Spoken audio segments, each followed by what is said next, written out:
Most parents believe they know their family inside and out.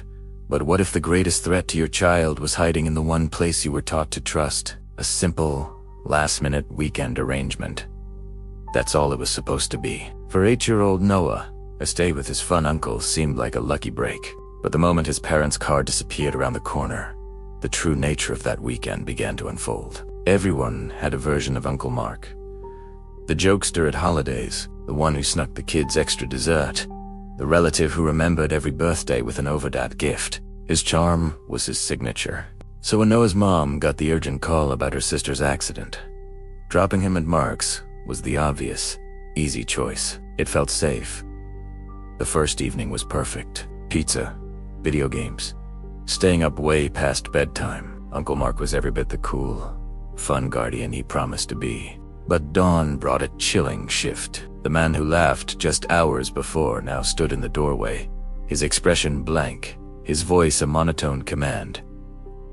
"New rules start now," he stated. "No asking why, no phone calls, no leaving your room without permission."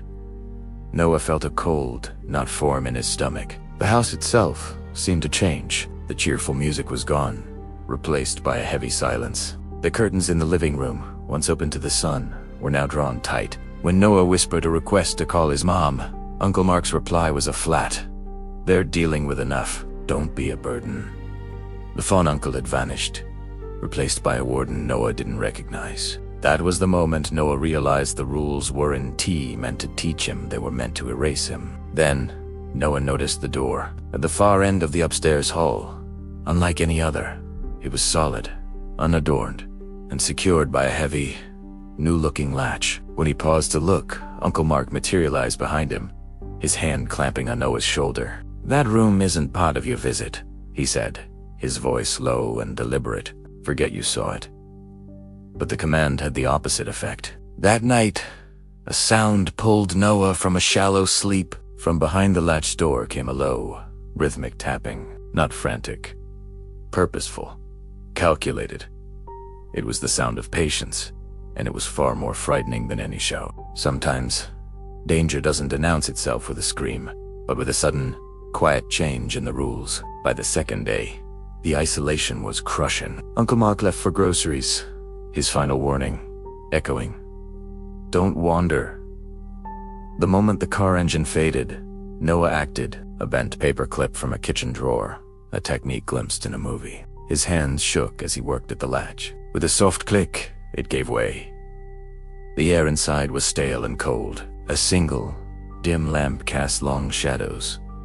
Noah's breath caught. The walls weren't empty. They were lined with framed certificates, but not for achievements. They were printed lists.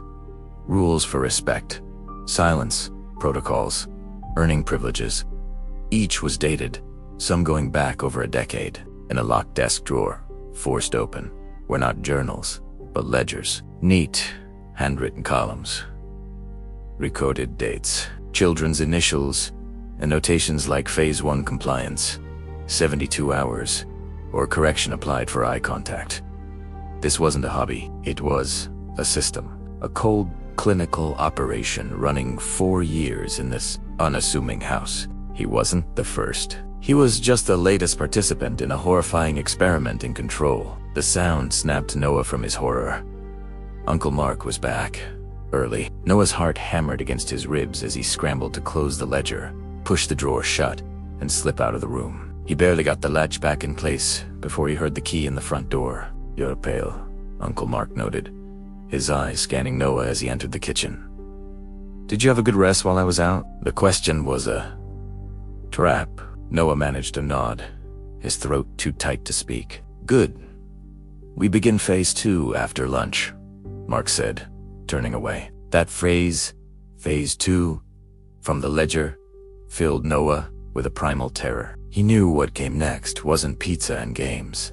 The most terrifying secrets aren't always shouted. They're documented in perfect, quiet handwriting. His moment came an hour later. Uncle Mark, momentarily distracted by a buzzing lawnmower outside the window, turned his back.